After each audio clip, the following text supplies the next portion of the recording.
How to fix music not showing in Messenger notes in iPhone 12. So let's start the video. First of all, if you want to fix this problem, then firstly open your App Store. In App Store, search here Messenger.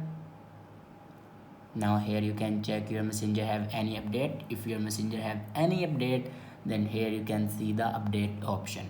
After update your Messenger, your problem will be fixed. But if it doesn't fix your problem, then open WhatsApp. Go back and open settings and click on general and then click on iPhone storage.